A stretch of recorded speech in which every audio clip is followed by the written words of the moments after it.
avec Forrester, avec le vice-président principal analyste, j'ai nommé Thomas Husson. Applaudissements pour lui, s'il vous plaît.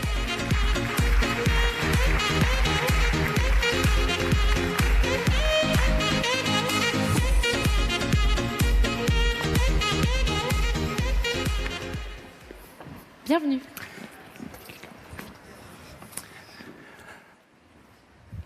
Bonjour à tous. Alors le temps, eh ben le voilà, formidable. Merci beaucoup. Alors on va redémarrer dans le bon sens. Ok. Donc je suis Thomas Husson, pardon, désolé, je suis vice-président et analyste au sein du cabinet d'études et de conseil Forrester. Et je vais prendre, allez, une dizaine de minutes, pas plus, pour planter le décor des sessions dont on va parler cet après-midi autour de la data et en particulier de l'économie de l'expérience client. Alors vous voyez un petit graphique qui s'affiche derrière moi, parce que c'est une anecdote personnelle que je voudrais partager avec vous, pour illustrer un peu ce qu'est la valeur de la perception client et de la mesure de l'expérience client. C'est une expérience, on a tous des anecdotes un peu personnelles. Moi, elle date d'il y a, novembre 2019. À l'époque où je voyageais pas mal en Europe, et là je prends un vol avec KLM. Il se trouve que c'est le 27 novembre, le jour de mon anniversaire, et là l'hôtesse très gentiment vient vers moi et me dit « Vous êtes bien monsieur Husson ?» Je lui dis oui, oui. Alors, j'avais oublié, c'était tôt le matin que c'était mon anniversaire, c'était un peu tôt pour boire, mais elle m'offre quand même une demi-bouteille de champagne avec une petite note manuscrite de l'ensemble de l'équipage pour me souhaiter un joyeux anniversaire. Donc évidemment, je suis un peu surpris, je suis ému et je me rends compte que l'émotion, on le dit depuis très longtemps chez Forrester, mais c'est bien de le vivre aussi, c'est ce qui fait la différence dans l'expérience client. Et c'est une valeur qu'on a souvent du mal à mesurer parce qu'elle est perçue comme subjective. Et du coup, je discute un peu avec l'hôtesse qui me dit bah oui, on fait ça en fait régulièrement parce que comme on a les données personnelles à travers le passeport, on a mis en place tout un petit rituel pour souhaiter un bon anniversaire à nos passagers lorsqu'ils sont en vol.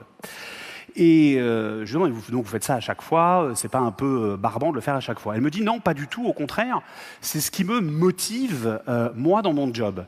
Le fait de voir les gens surpris, heureux, d'être en voyage, que ce soit personnel ou professionnel, ils sont dans des parenthèses de vie, et c'est ça qui rend mon job intéressant et qui me motive. Et en fait, quand on réfléchit, c'est la motivation qui est le driver principal dans la différenciation de l'expérience employé, de l'expérience collaborateur. Et pareil, ce n'est pas toujours une valeur que l'on mesure très précisément. Et en fait, quand vous regardez les deux, ils sont intimement liés. Déjà, étymologiquement, c'est la même racine en latin, movere, mais surtout, on sait déjà depuis un certain temps, la fameuse symétrie des attentions, qu'il y a une corrélation entre ces deux valeurs. Et cette corrélation, elle s'est accélérée avec la crise. On mesure chez Forrester cette corrélation depuis un certain temps et on s'est rendu compte qu'entre 2019, 2020 et même là depuis début 2021, qu'elle s'est accélérée. C'est-à-dire que les entreprises qui délivrent une bonne expérience collaborateur délivrent aussi bien souvent une bonne ou une excellente expérience client.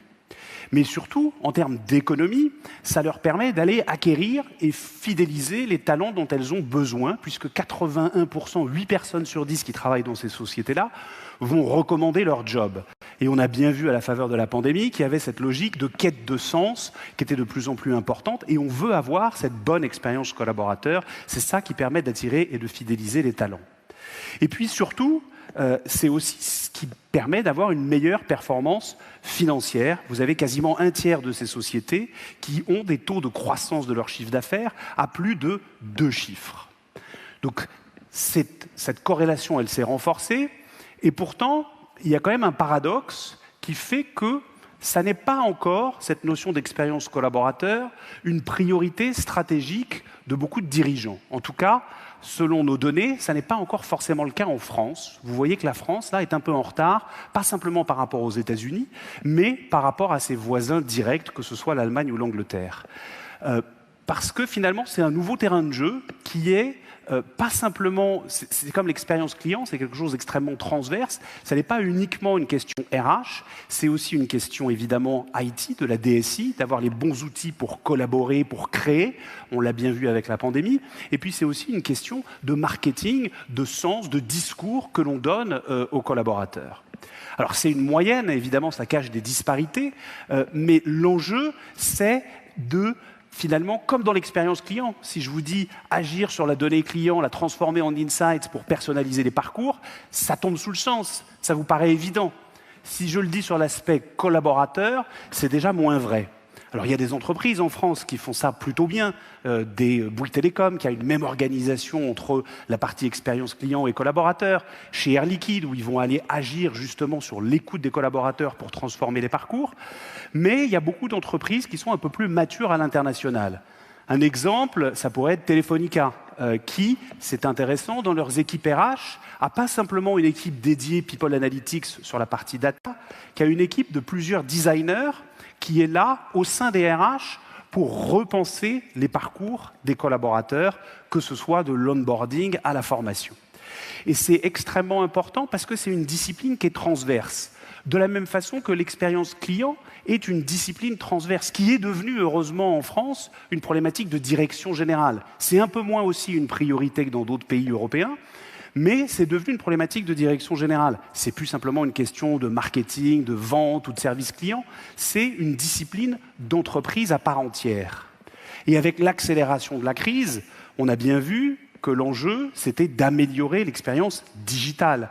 Et quand on est une entreprise B2B, de créer justement cette relation avec le consommateur. C'est vrai aussi sur le mobile, mais l'enjeu, c'est d'améliorer, encore une fois, la valeur perçue par le client et d'arriver à mesurer l'impact sur la performance de l'entreprise. Et pour ça, il faut pouvoir mesurer un peu plus finement l'impact économique de l'expérience client. C'est pour ça que nous, chez Forrester, on propose de mesurer également la partie émotion et de lier cette émotion, pas simplement à de l'advocacy, est-ce que je recommande ou pas à la société, mais à l'impact sur la capacité à faire de l'upsell, du cross-sell, et surtout l'impact sur la rétention et la fidélisation du client final. Et une fois qu'on a fait ça, l'enjeu critique, c'est évidemment de lier ça à des KPI business opérationnels, que ce soit par exemple dans le télécom, le churn, que ce soit dans la banque, le produit net bancaire, finalement à l'impact qu'on a sur la capacité à réduire les coûts, bien sûr, mais aussi à augmenter les revenus. Et l'enjeu, quel que soit l'outil qu'on mesure, que ce soit un taux de SAT-CLI, un taux de NPS, de la CLV, peu importe, l'enjeu, c'est de faire en sorte qu'on mesure l'impact sur la performance de l'entreprise et sur la rétention. Et cette citation de Jason Bradshaw, il n'est plus depuis peu directeur marketing et expérience client chez Volkswagen en Australie, c'est de dire il faut arrêter de se somnubiler sur un score, sur le NPS ou même sur un variable qui dépendrait de ce NPS. La performance, elle vient d'une meilleure profitabilité de l'entreprise et de la capacité qu'on a à retenir les clients. Alors évidemment, dans cette problématique de la data au cœur de l'expérience client, on sait tous depuis bien longtemps qu'il faut idéalement, et c'est les principaux défis des directions marketing aujourd'hui, aller essayer au maximum de personnaliser l'expérience en temps réel sur l'ensemble des canaux, et on sait qu'ils sont de plus en plus nombreux.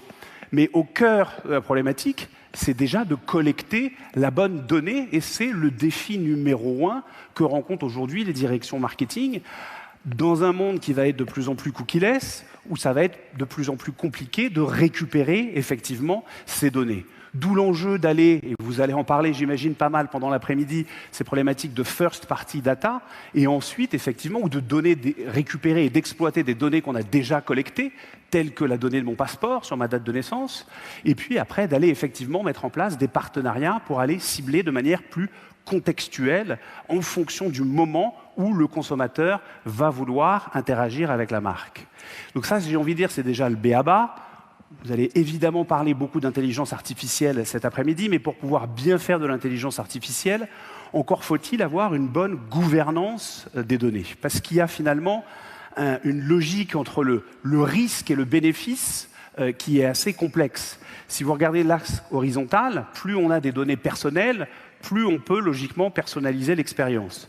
Si vous regardez l'axe horizontal, on peut utiliser soit des algorithmes qui peuvent être parfois un peu opaques et un peu compliqués, et c'est là en haut à droite qui a la meilleure valeur, j'ai envie de dire, pour l'entreprise, mais on peut aussi utiliser sur des données plus anonymisées des choses qui sont déjà relativement, qui sont beaucoup moins complexes, que ce soit de l'A/B testing ou autre, mais on voit bien qu'il faut arriver à placer le curseur au bon endroit sur finalement ce mix entre le bénéfice que l'entreprise va en retirer et le risque de l'exploitation des données. Et c'est compliqué. C'est compliqué, y compris pour des entreprises comme Facebook, qui maîtrisent plutôt bien, qui ont les compétences, l'expertise autour de ces données-là. Vous avez forcément suivi les polémiques cette semaine sur Facebook, comparé à l'industrie du tabac, qui aurait eu connaissance d'un certain nombre d'informations sur le comportement, l'impact sur le comportement des adolescentes. Mais ce n'est pas un phénomène qui est nouveau. Cet article du New York Times, il date de 2019, juste après Cambridge Analytica. Et des articles comme ça sur Facebook, il y en a déjà eu depuis une dizaine d'années. Pour autant, l'entreprise arrive encore, malgré cette problématique de confiance, à perdurer et à générer un business significatif parce qu'il y a un effet d'échelle et d'inertie important. Est-ce que c'est durable? Nous, on pense que non, parce qu'on rentre aujourd'hui dans cette économie de la confiance. Vous l'avez vu avec Telefonica, on en a beaucoup parlé ce matin, c'est cette logique où, finalement, les entreprises prennent position dans leur contribution à la société, veulent devenir responsables. Et cette confiance, ce n'est pas uniquement la confiance des consommateurs, qui parfois n'ont pas conscience de ces enjeux-là, c'est aussi, évidemment, la confiance des partenaires, des parties prenantes, et beaucoup, ce qu'on a encore tendance à oublier, la confiance des collaborateurs. Donc si je devais résumer, pour ne pas déborder des 10 minutes qui m'étaient imparties, je voudrais juste vous laisser en filigrane des interventions que vous aurez cet après-midi et des masterclass, juste rappeler 3 points. Le premier, c'est qu'il faut mesurer la valeur perçue. Cette valeur perçue, c'est l'émotion pour les clients, c'est la motivation et le sentiment d'appartenance pour les collaborateurs, et lier cette mesure à l'impact qu'elle a sur l'entreprise pour essayer au minimum de réduire l'écart entre ce que vous racontez à l'extérieur, l'expérience de marque, et l'expérience telle qu'elle est perçue par le collaborateur et le client. Et pour pouvoir faire ça, pour personnaliser les expériences sur des parcours qui sont de plus en plus hybrides, eh bien, il faut avoir une bonne gouvernance des données et instaurer la confiance, qui est déjà, on en a parlé au Hub Forum ici il y a 2 ans, un élément clé, mais qui va devenir encore plus le nouvel avantage concurrentiel pour les entreprises. Voilà, je vous remercie infiniment pour votre écoute et je vous souhaite une bonne après-midi. Merci beaucoup.